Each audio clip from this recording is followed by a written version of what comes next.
Selamat pagi, Bapak, Ibu, Saudara, Sobat Messenger. Salam sejahtera untuk kita semua. Sungguh hari ini hari yang penuh bahagia karena Tuhan Yesus berikan kepada kita karunia yang baru, rahmat yang baru yang akan menuntun segala aktivitas kita sepanjang hari ini. Mari kita berdoa sebelum kita bersama-sama merenungkan firman Tuhan. Bapa kami dalam surga, sungguh kami mengucap syukur memiliki Allah yang setia, yang tidak pernah meninggalkan kami, tidak pernah mengabaikan kami, memberkati kami pada saat kami tidur, dan bangunkan kami pagi hari ini dengan rahmat yang baru. Berkati kami semua, Sobat Messenger, ataupun setiap Bapak, Ibu, Saudara yang mengikuti doa pagi Bread of Life. Tuhan berkati kami semua, firman Tuhan yang kami renungkan sungguh boleh menyegarkan jiwa kami, meneguhkan iman kami, bahkan berikan kekuatan kepada kami menghadapi segala perkara yang kami jalani sepanjang hari ini. Berkati kami yang lemah dengan pertolongan Roh Kudus-Mu, firman Tuhan ini menjadi panduan kami. Dalam nama Tuhan Yesus kami berdoa. Amin. Bapak, Ibu, Saudara yang terkasih dalam Tuhan Yesus, bagian firman Tuhan yang menjadi perenungan kita pagi hari ini diambil dari kitab Yesaya pasal ke-49 ayat ke-14 hingga ke-21. Demikian firman Tuhan, saya bacakan untuk kita semua. Yesaya 49 ayat ke-14 hingga ke-21. Sion berkata, Tuhan telah meninggalkan aku, dan Tuhanku telah melupakan aku. Dapatkah seorang perempuan melupakan bayinya, sehingga ia tidak menyayangi anak dari kandungannya? Sekalipun dia melupakannya, aku tidak akan melupakan engkau. Lihat, aku telah melukiskan engkau di telapak tanganku, tembok-tembokmu tetap di ruang mataku. Orang-orang yang membangun engkau datang bersegera, tetapi orang-orang yang merombak dan merusak engkau meninggalkan engkau. Angkatlah mukamu dan lihatlah ke sekeliling. Mereka semua berhimpun datang kepadamu. Demi aku yang hidup, demikianlah firman Tuhan. Sungguh, mereka semua akan kau pakai sebagai perhiasan, dan mereka akan kau lilitkan seperti yang dilakukan pengantin perempuan. Sebab tempat-tempatmu yang tandus dan sunyi sepi, dan negerimu yang dirombak, sungguh sekarang terlalu sempit untuk sekian banyak pendudukmu, dan orang-orang yang mau menelan engkau akan menjauh. Malahan, anak-anakmu yang kau sangka hilang akan berkata kepadamu, tempat itu terlalu sempit bagiku, menyisihlah supaya aku dapat diam di situ. Maka engkau akan berkata dalam hatimu, siapakah yang telah melahirkan sekaliannya ini bagiku? Bukankah aku bulus dan mandul, diangkut ke dalam pembuangan dan disingkirkan? Tetapi anak-anak ini, siapakah yang membesarkan mereka? Sesungguhnya aku tertinggal seorang diri, tetapi mereka ini dari manakah datangnya? Amin. Demikian firman Tuhan. Yang berbahagia ada setiap kita yang membaca, merenungkan firman Tuhan siang dan malam, menyimpannya dalam hati, serta melakukannya dalam kehidupan setiap hari. Bapak, Ibu, Saudara, Sobat Messenger, tema perenungan kita pagi hari ini adalah kasih seorang ibu. Kasih seorang ibu. Seorang sahabat pernah menceritakan pengalaman masa kecilnya kepada saya. Sahabat saya adalah anak sulung dari 3 bersaudara. Sejak kecil, sang ibu adalah orang tua tunggal karena ayahnya meninggal karena sakit. Jadi ketika teman saya ini masih SD kelas 5 beserta dengan adik-adiknya, diasuh, dibesarkan oleh ibunya sebagai orang tua tunggal, di mana pada masa kecil mereka mengalami masa-masa yang sulit. Mereka bukan keluarga yang kaya. Mereka tidak memiliki banyak uang. Sehingga sang ibu ini rela kemudian menjual perhiasan kesayangannya. Menjual barang-barang yang berharga agar anak-anaknya ini dapat bersekolah. Sang ibu meninggalkan kenyamanannya. Tidak membeli barang-barang yang baru, mencukupkan dengan apa yang dimiliki. Bahkan harus bekerja dari pagi hingga malam hari untuk mencukupi kebutuhan anak-anaknya. Pagi-pagi bangun untuk memasak, menyiapkan segala sesuatu untuk anak-anaknya bersekolah. Setelah siap, anak-anaknya pergi berangkat sekolah. Ibu ini kemudian berjualan dengan menjajakan makanan ke tempat-tempat penjualan atau warung-warung. Sore hari kemudian mengambil kembali barang-barang atau makanan yang dititipkan. Malam hari mulai mempersiapkan untuk barang jualan makanan dagangan untuk esok pagi dia kirimkan. Demikian terus terjadi. Bukan hal yang mudah untuk membesarkan 3 orang anak. Tapi sang ibu ini dengan teguh, dengan kasih sayangnya yang besar kepada anak-anaknya. Segala hal yang dia alami, meski terasa berat, tetap dia mau melakukannya untuk anak-anaknya. Bertumbuh, berkembang menjadi seorang anak yang sungguh-sungguh memiliki keberhasilan atau masa depan yang lebih baik. Kasih seorang ibu yang terus-menerus memberikan kekuatan, memberikan kebaikan, kasih sayang kepada anak-anaknya untuk bertumbuh makin dewasa dalam berkat Tuhan. Bagian firman Tuhan yang kita baca,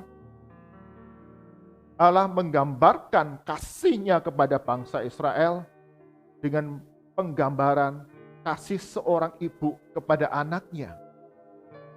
Seperti cerita teman saya, sahabat saya tadi, betapa hidupnya begitu susah, tapi sang ibu itu mau untuk kemudian merawat, membesarkan, mengasuh, mengajar dengan sedemikian rupa. Kadang-kadang sebagai anak punya perilaku yang nakal, tidak mendengar apa kata orang tua. Jika sang ibu harus mendidik, mendisiplin, tapi tetap kasih ibu itu selalu ada dalam kehidupan anak-anaknya. Kitab Yesaya ditulis ketika bangsa Israel itu ada di dalam pembuangan. Mereka sebagai umat pilihan Allah, umat kesayangan Allah. Tetapi karena ketidaktaatan mereka, Allah mengizinkan mereka kemudian ditaklukkan oleh bangsa lain. Bangsa Babel, bangsa Asyur. Dan mereka kemudian dibuang, dibawa keluar dari Yerusalem yang sudah porak-poranda, di tempat pengasingan di negeri Babel. Dan di sanalah mereka kemudian merasakan, loh, aku sebagai umat kesayangan Allah, loh, aku sebagai anak-anak Allah, kenapa Allah meninggalkan aku? Mereka berkeluh kesah. Di dalam ayat yang ke-14 dikatakan demikian, Tuhan telah meninggalkan aku, Tuhan telah melupakan aku. Penderitaan yang mereka alami, kesulitan yang mereka hadapi, mereka kemudian merasakan bahwa Tuhan Allah Yahweh itu tidak lagi mengingat mereka, meninggalkan dan mengabaikan mereka. Namun, secara tegas Allah menjawab di dalam ayat yang ke-15. Dapatkah seorang perempuan melupakan bayinya sehingga ia tidak menyayangi anak dari kandungannya? Sekalipun dia melupakannya, aku tidak akan melupakan engkau. Tuhan Allah Yahweh langsung menjawab, aku tidak akan melupakan engkau. Aku tidak mengabaikan engkau. Aku tidak meninggalkan engkau. Tapi aku akan memulihkan keadaan umat pilihanku. Dan sungguh, pada tahun-tahun berikutnya, Allah memulihkan bangsa Israel. Mereka boleh kembali dari tempat pengasingan, kembali ke Yerusalem, dan membangun kota Yerusalem. Bukan karena usaha mereka sendiri, tetapi karena Tuhan Allah yang memelihara, yang menuntun kehidupan setiap umat pilihannya. Ketika bangsa Israel ini gagal untuk melakukan kebenaran firman Tuhan, tidak taat kepada Tuhan, Tuhan mendisiplin mereka dengan kasih-Nya yang besar. Kasih seorang ibu yang tidak ingin anaknya bertumbuh menjadi anak yang berandalan, yang tidak punya kebenaran. Mengajarkan kepada anak untuk hidup taat kepada pesan orang tua. Bangsa Israel harus hidup taat kepada Tuhan Allah Yahweh yang mengasihi, yang akan memelihara kehidupan mereka. Dan itulah yang Tuhan Allah lakukan kepada bangsa Israel. Seperti kasih seorang ibu yang membesarkan anaknya dengan penuh kasih sayang, penuh disiplin, penuh dengan pengajaran-pengajaran yang merindukan sang anak bertumbuh menjadi pribadi yang baik. Bapak, Ibu, Saudara yang terkasih dalam Tuhan Yesus, Sobat Messenger, ketika dalam kehidupan sekarang ini kita mengalami kekecewaan, kita merasa diabaikan oleh keluarga kita merasa ditinggalkan oleh sahabat-sahabat kita di tengah masa pandemi sekarang ini. Kita boleh mengingat kembali bahwa kita punya Yesus Kristus yang akan menolong kita, memelihara kehidupan kita hari demi hari. Marilah datang kepadaku, hai engkau yang letih, lesu, dan berbeban berat. Aku akan memberikan kelegaan kepadamu. Di tengah masa pandemi sekarang ini tidaklah mudah kita jalani hari demi hari. Bahkan kita tidak dapat berjumpa secara fisik, berkomunikasi secara fisik muka dengan muka. Sehingga seringkali kita merasa kemudian aku sudah diabaikan lagi oleh keluargaku. Aku sudah ditinggalkan oleh teman-temanku. Karena keterbatasan komunikasi, keterbatasan untuk melakukan aktivitas secara bebas. Bahkan acap kali kita merasa yang tinggal di rumah, kita merasakan jenuh, bosan, bahkan mungkin kesepian di tengah-tengah keluarga yang bersama-sama dengan kita. Tuhan Allah mengingatkan kepada kita semua di ayat ke-16. Lihat, aku telah melukiskan engkau di telapak tanganku. Ini menggambarkan bahwa Allah itu mengerti akan setiap pergumulan yang kita alami. Dan Allah bekerja mendatangkan kebaikan untuk setiap kita yang berseru kepadanya. Digambarkan di telapak tanganku, artinya Allah selalu berkarya dalam kehidupan kita setiap hari. Mungkin hari ini Bapak, Ibu, Saudara, Sobat Messenger mengalami beban berat di dalam usaha pekerjaan yang dilakukan. Ada pembatasan-pembatasan kebijakan yang diambil oleh pemerintah. Ada keluarga-keluarga orang tua yang merasa bahwa keluargaku sudah mengabaikan aku. Karena keterbatasan komunikasi, keterbatasan tidak dapat dengan mudah berjumpa satu dengan yang lain. Atau kita sudah merasakan aku sudah ditinggalkan teman-temanku. Di tengah kebosanan, kesepian, tidak ada yang WA aku, tidak ada yang telepon aku. Tidak ada yang aku dapat ajak berbicara dan bercerita.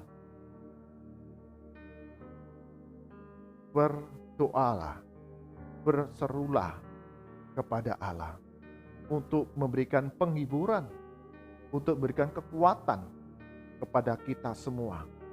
Allah akan berkarya dengan caranya yang ajaib. Ada pribadi-pribadi yang kemudian akan datang secara tidak terduga, menghiburkan kita, menolong kita ketika kita mau terbuka kepada Tuhan. Bapak Ibu, Sobat The Messenger, di dalam masa pandemi ini yang mengejutkan bagi saya pribadi adalah ada beberapa teman yang sudah lama tidak pernah kontak. Bukan saja bertemu, WA nggak pernah, telepon nggak pernah. Tapi satu hari kemudian sahabat saya ini bisa telepon saya, bisa WA saya. Wow, satu hal yang luar biasa. Di tengah masa pandemi yang sedang hebat-hebatnya, ada sahabat yang tidak diduga menelpon, bertanya, apa yang dapat saya bantu, apa yang dapat saya doakan. Sungguh ini menjadi satu penghiburan. Tuhan Allah punya caranya yang ajaib. Bagaimana akan memulihkan kita, menghiburkan kita tepat pada waktunya. Karena itu jangan pernah kita berlarut dengan kesedihan kita, berlarut dengan keluh kesah kita, sungut-sungut kita. Tapi serahkanlah kepada Tuhan Allah, bangun jiwa kita dengan hati yang gembira, melihat bahwa Tuhan Allah selalu berkarya dalam kehidupan kita. Tuhan Yesus berkati kita semua. Amin. Mari kita berdoa. Tuhan Yesus, kami akui di tengah pandemi ini kami merasa sebagian dari diri kami acap kali merasa ditinggalkan oleh sahabat, diabaikan oleh anggota keluarga, ataupun kami melangkah hari demi hari dengan terasa berat. Tapi sungguh kami diingatkan, setiap kami sudah dituliskan di dalam telapak tangan Tuhan yang selalu berkarya, mendatangkan yang baik dalam kehidupan kami tepat pada waktunya. Ajar kami untuk tidak larut, putus asa, putus harapan, tapi sungguh kami punya pengharapan, punya penghiburan, tetap semangat menjalani kehidupan kami.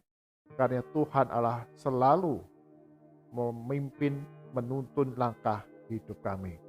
Berkati untuk Sobat Messenger, setiap kami yang beribadah pagi hari ini bersama-sama dengan Bread of Life, dalam setiap pergumulan yang kami hadapi, kekecewaan, kesedihan, kemarahan, keputusasaan, kesepian, kebosanan, tapi sungguh Tuhan Engkau berikan penghiburan kepada kami semua.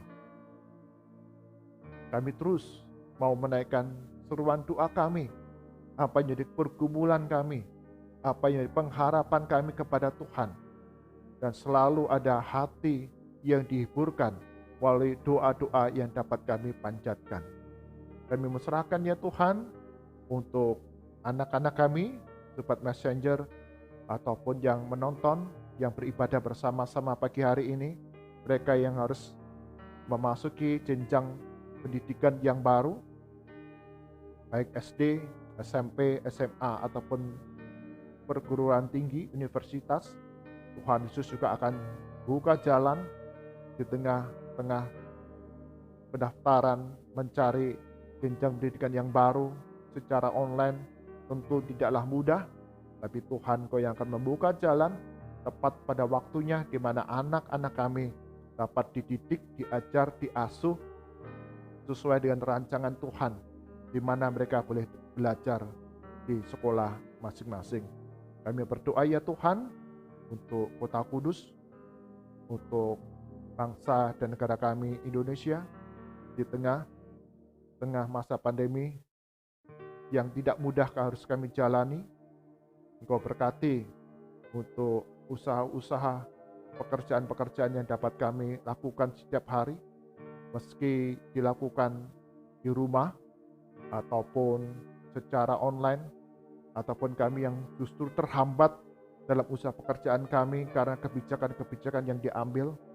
Tuhan punya cara yang ajaib bagaimana kebutuhan kami dapat dipenuhi. Mengucap syukur untuk gereja-gereja Tuhan yang terus peduli untuk memberikan pertolongan bantuan kepada setiap jemaat dan warga mereka yang terdampak oleh penyebaran virus COVID-19 ini.